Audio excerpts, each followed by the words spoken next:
live on the air. I'm Richard Saile. This is wild.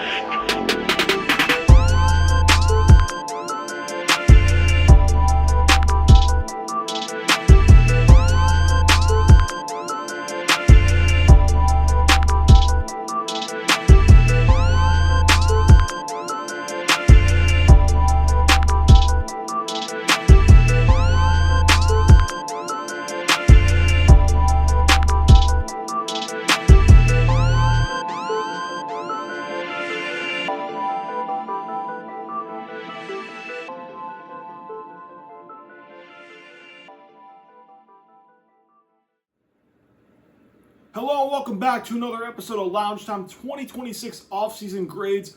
I'm your host, Rich Saile, and today we're going to go over the Detroit Lions and their offseason grade.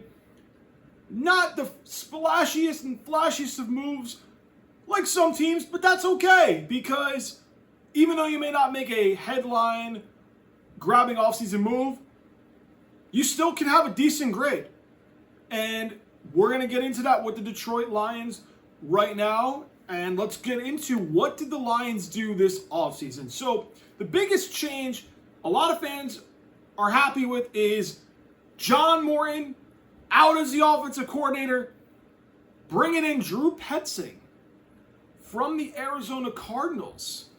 And I'm going to go a little more into that move. Bringing in Mike Kafka as passing game coordinator. He was the interim head coach for the Giants last season, if that name does not ring a bell for some of you. Dan Skipper, the former offensive lineman, is an offensive assistant, so Campbell being loyal to his guys. And remember this name if you guys have been watching college football for a long time. David Shaw, is a pass game specialist for the Detroit Lions. So he finally is in the NFL, but as an assistant. Years ago, if you guys remember, he was an NFL head coaching candidate back to when he was getting things going at Stanford, okay? He is now the pass game specialist for the Lions. I would have never guessed David Shaw would be in the NFL 10 years after his name was talked around NFL circles for head coaching jobs. So let's get into the real move on the coaching staff for the Lions, and that's Drew Petzing being the new offensive coordinator coming over from the Arizona Cardinals. Does this move upgrade the Lions' offense, and should we expect it back to the top half of the league where they were a top half of the league offense or in the middle of the road, but they weren't to what fans wanted? And that, we said last year, was going to have some of a bit of regression, losing both coordinators. If you guys remember my famous bet all season, take the under in the win total for the Lions in 2025. That actually hit, because I was like, I know the trend. It's never let me down. I look back at what the Eagles had when they went to the Super Bowl back in 2022, losing both of their coordinators. And what do we know?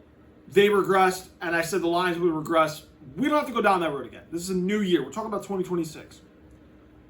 I think this is a perfect match for what Dan Campbell wants to be. He wants to be a smash mouth offensive line, run the ball down your throat, play action. This is what the perfect marriage of identities match well together. If you guys really looked at Arizona, they did not have great personnel. They did not have a great offensive line. Yes, I know they had Marvin Harrison Jr., and they had James Conner, and they had Trey McBride. But Drew Petzing is now walking into a situation where he can take what he did well at Arizona, which was they had a really good ground game, and you got Jahmyr Gibbs, you got Penny Sewell, you got Amon-Ra St. Brown, you got Jamison Williams, you got Sam Laporta, you got Jared Goff. I mean, if you can't do well with that, then you got real problems. But I don't think he's going to do that bad at all with a way better roster, way better skill group positions, a better offensive line. I think this is a very underratedly, I would argue maybe the most underrated move anybody made in the offseason was Drew Petzing to the Lions because the identities mesh very well together. Dan Campbell wants that ground game to be better. I think Jahmyr Gibbs is due for another monster season. For those of you fantasy manager merchants, that it's getting time as the season is close, and I know I'm going to have a couple people reach out to me and say, you could run the fantasy league back. We are. I'm working that out, okay? But I think Jahmyr Gibbs has a monster season ahead of him once again, and I think, dare I say, could be even better than 2025. Like, his trajectory is just going up since he got drafted from Alabama. Like, 2022, it's gone up and up and up, and I think it's going to go, he might have his best year this year because I think Drew Petzing is going to make it a focal point in his offense, and Dan Campbell's going to preach this. We got to run the ball better so that way we can have the run set up the pass, and I think that's what the identity of both Petzing and Campbell marriage so well together. Gibbs is going to have a monster year, I think. I would argue he will probably lead the league in rushing this year. I'm that confident. I'm that confident that he will lead the league in rushing. He might even be an all-pro selection. I think he will be.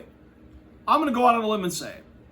And I'm working on this myself. Like, I think Jahmyr Gibbs will have an all-pro season. He'll have the most rushing yards this year in the league. And I think he'll be definitely in the top 5 touchdowns. Rushing touchdowns. So, Gibbs, I think, could have a monster year. I think he will have a monster year. Let's go to the offseason moves. What did they do from a roster standpoint? Where you lose Graham Glasgow, who was your starting offensive guard, and they did lose Taylor Decker the year before, so they've been dealing with some key guys that have been there, and the continuity on the offensive line now are out. So they signed a couple of their homegrown vets like Malcolm Rodriguez. They extended Jack Campbell to a big contract who has earned it without question. So you keep your nucleus together. That's important. And I know that when we think of, oh, well, they got to improve because they need this. And I know the Lions, they need an edge rusher to complement Aiden Hutchinson. I'm not disagreeing with that.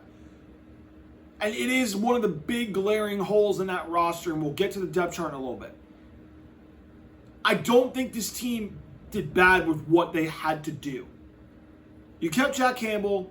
You kept Malcolm Rodriguez. Good linebackers in your defense. Kelvin Shepherd, I thought in year 1 was a very solid defensive coordinator. And I think he's going to get better in year 2. So I think that's good. You keep 2 linebackers that he knows, he's coached. Keep the anchor of the defense together. You locked up Hutchinson long-term last offseason. Rightfully deserved it too. Now you just got to put the back-end pieces together, which they have some very good young players in the back end that are going to be guys that I think have good seasons once again. But Jonathan Jones, the veteran from, I believe it's the Patriots, and he went to Washington. Washington let him go. Now he's in Detroit. Good veteran. May not have the speed that he once had, but he is still a solid corner, if it's who I think it is, and I believe it is. Roger McCree, good corner from the Titans. I know the Titans were not a good team the last couple of years. He's a solid corner. Is he number 1 corner? I wouldn't say he is. He's a good 2, maybe a 3. But he's not bad. So, again, I don't think they made terrible moves. I don't think they made anything great. But nothing terrible to a couple of teams we've covered already. So, again, decent moves. Let's go to the draft class.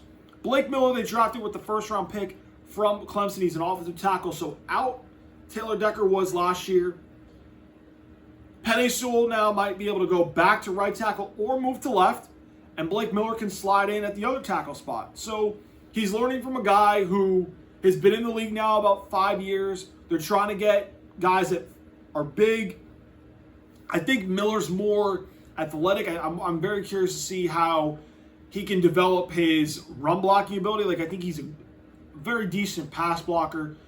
I think he's not as physical in the run game, so I'm very curious to see how Sewell and Miller complement each other. I think they will complement each other very, very well. Derek Moore from Michigan, the edge rusher. It's funny how the Lions bring their Michigan men from college to the pros. This is a very good pick. I think he's going to be a very good contributor, whether that's in the interior or on the edge, to help Aiden Hutchinson get some of the attention away from him on certain snaps. And then you have a bunch of guys that are solid, like Keith Abney II. Like, he's an undersized corner that did very well at Arizona State. And then a bunch of the undrafted guys like Luke Altmaier, I know, from Illinois, if that name rings a bell for some college football people. Eric O'Neal from, I believe he was JMU and then went to Rutgers last year. Very solid, underrated edge rusher. And then, again, just they had decent moves. But the recent move that everybody's talking about, and it's because of his off-the-field issues, was the Lions cutting Terrion Arnold. And I'm not going to go into that whole incident. I understand why they had to cut him. I understand it. It does leave a huge hole at corner for them, particularly the cornerback number 1 spot, which is not a good position to have a gaping hole in, considering the NFC 2.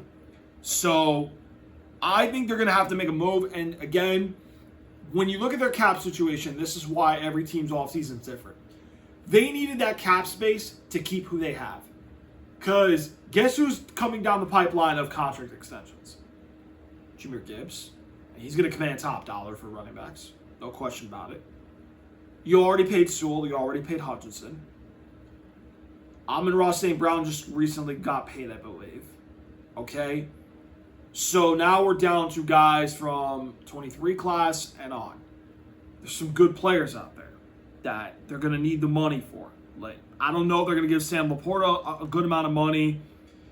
And I don't know. Like, Brian Branch is good. Kirby Joseph's very good. They're going to need to find a way. I think they just paid Kirby Joseph, too.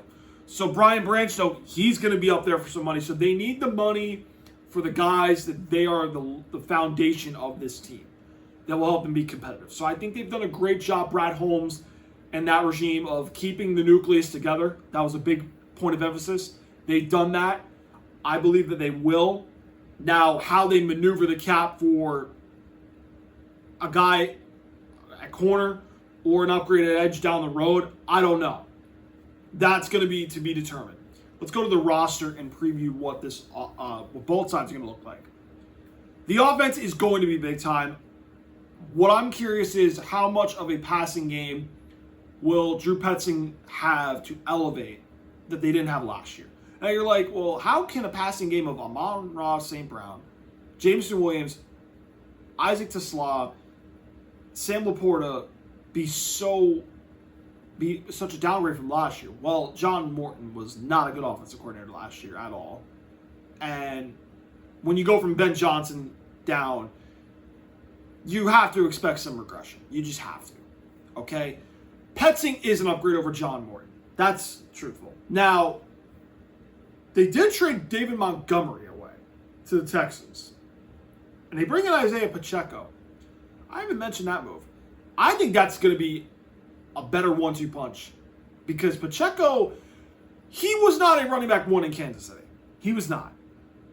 At times, yes, but the later years, he was not a running back 1. Running back 2, that's a good role for Pacheco, where he can help Gibbs get a break on 2nd and short situations, 3rd and short. And he does a lot of the little things very well. I like that move. That's going to be a very good 1-2 punch heading into 2026. Greg Dortch I know this name from Arizona, so Petzing brings somebody that is familiar with his system. Good depth receiver. Dominic Lovett, Cedric Wilson, good depth guys. Brock Wright, backup tight end, good depth guys. Tyler Conklin, good, decent tight end 3. Again, they're not household names, but to have a deep group of skill guys, that's a great advantage, especially for Jared Goff when he knows how to win in this league. He's gotten to 2 NFC Championship games. He's been to a Super Bowl. He knows how to win games, which is important. And this offensive line is good, but you have a lot of guys younger in the guard and center spots, like Christian Mahogany, Cade Mays, Tate Rutledge. Those guys are all young players that haven't played a lot of snaps. Even Blake Miller on the right side. So my one weakness is, can this young offensive line grow up throughout the season to where they match Campbell's identity and they could be able to protect Jared Goff for a full stretch? Because that would be my only worry with a new offensive coordinator and a young offensive line is, can the identities mesh and can they protect Jared Goff throughout a full season? That would be my one worry. I don't worry about Penei Sewell. I worry about the other four guys. I do like what this offense is made of top to bottom roster-wise and depth of pieces. I think that's great. The defense, to me, is where I can see some holes. Where I go, okay, how much of a jump can they make to being from a playoff contender to a Super Bowl contender? Well, they're going to need a big piece, like a Max Crosby type of piece. I'm trying to think of corners that might be on the block. Like, I know Sauce Gardner just got traded to the Colts last year. Someone of that top 10-ish that I think would move the Lions into that category. I don't see that move happening yet. That could happen at midseason, depending on what happens. Okay, but let's go over the defensive depth chart. Aiden Hutchinson, Aleem McNeil, Onwuzurike, I hope I pronounced that right, DJ Wanham, and then you got Tyleik Williams as a backup defensive tackle, Derek Moore as a backup edge. It's not a deep edge, but it's not a bottom 5 or a bottom third. I don't think it's bottom half. I think it's a middle of the road group. That could get the job done. Then you got Derek Barnes, Jack Campbell, Malcolm Rodriguez. To me, an upper half of the league in a linebacker trio. Like, I think they're a really good trio that play very well off one another. And then their backup linebackers are not special, but that doesn't mean that one of them can't be ready to slide in for playing time in case a starter gets hurt. But this is a really good trio of Derek Barnes, Jack Campbell, and Malcolm Rodriguez, especially re-signing those two guys because, well, one of them got a huge extension, Jack Campbell. One of them you didn't re-sign. Which, imagine if they did not extend Campbell and sign Rodriguez. Then we'd have a problem at linebacker where I go, okay, now we have multiple holes. That's why keeping the nucleus is so important. The secondary, to me, is underratedly good.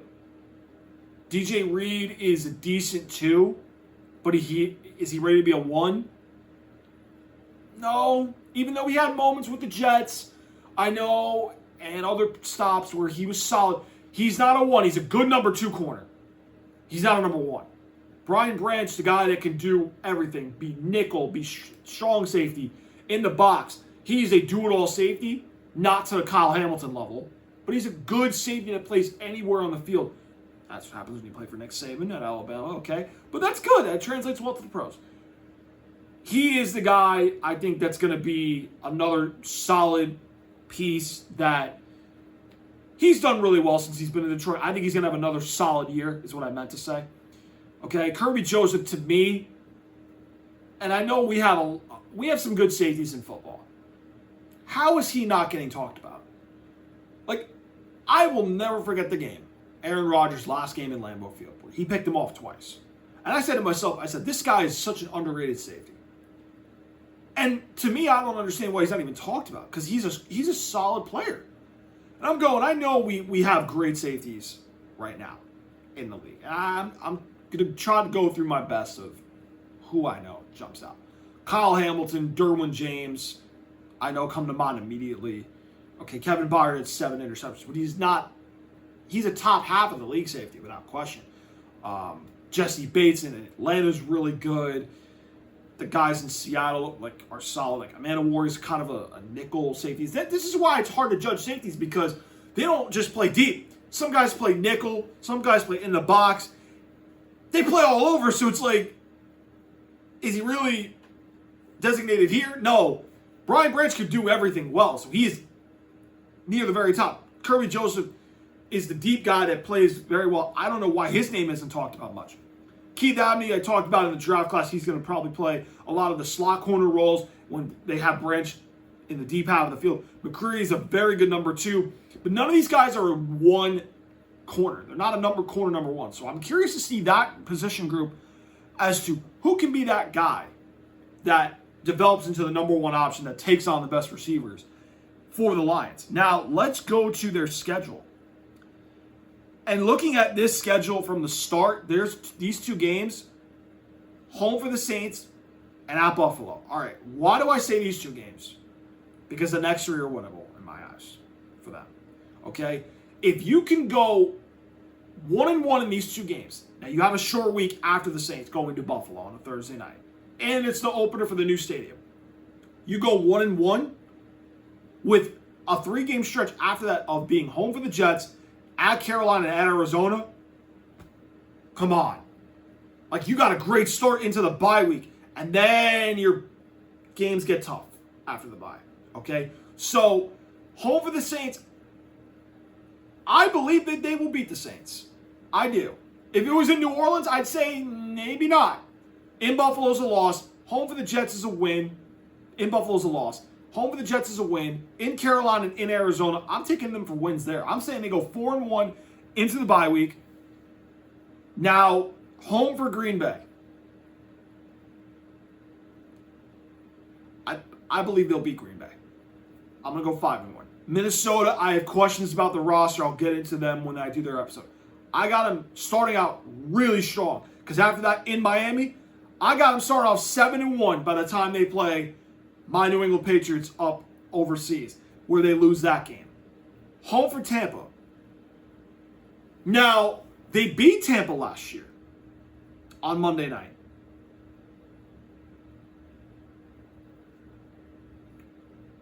I think they lose to Tampa because Tampa's had their number a couple times the last couple of years. Not last year, but there's always one game you always go, how do you lose that one? It's going to be Tampa. So I'm going to say they go 7-3.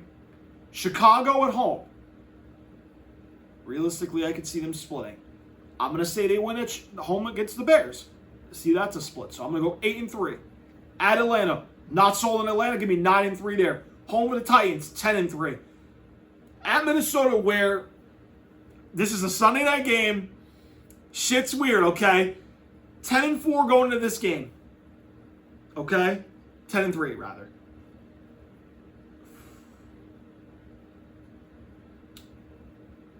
I'm going to say they beat the Vikings and go 11-3. They beat the Giants at home. And then they lose at Chicago and Green Bay. Because I don't think they win the division. They have a chance to, but if you're going to win the division, playing at Chicago and at Green Bay, you're going to have to win one of those games on the road, which I don't see happening. Now, I'm going to backtrack a little bit, all right? Because the game I'm like, that could be a coin flip, is at Minnesota, right? And I said they would beat Minnesota on Sunday night. So I had 10-3, but I could see that potentially being a loss. So I'm going to say I had them, 12-5? You know what? I'm going to backtrack a little bit. All right? I believe they'll go 3-3 in the division. For some weird reason, Minnesota's going to sneak up on them. So I'm going to backtrack.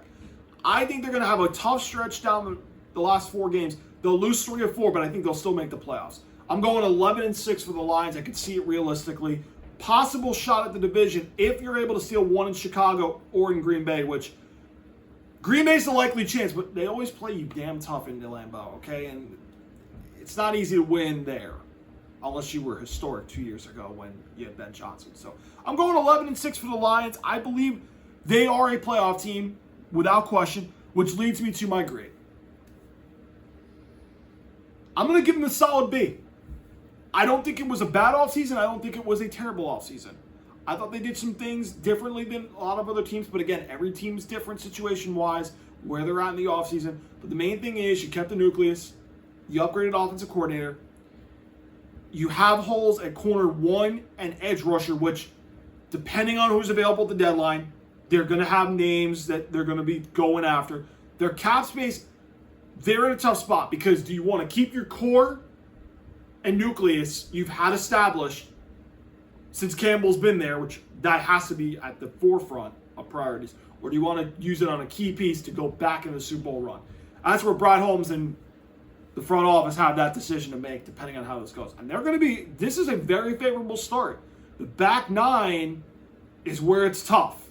The back nine is where it's tough because there's some games where it's not easy, but there is wins there if you can capitalize on those wins. So I have the Lions at a B.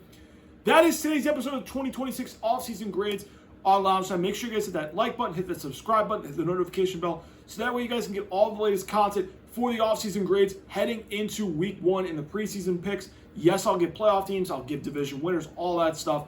So you don't want to miss out because the season is going to be around the corner. You don't want to miss out on that. You can also follow me at LoungeTime Pod on X.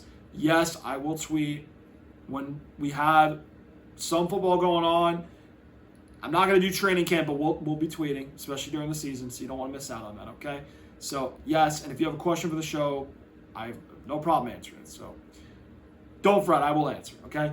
Guys, thank you so much for tuning in to Lounge Time. Hope you guys enjoyed the video, and I will see you guys in the next episode of Lounge Time 2026 Offseason Grades.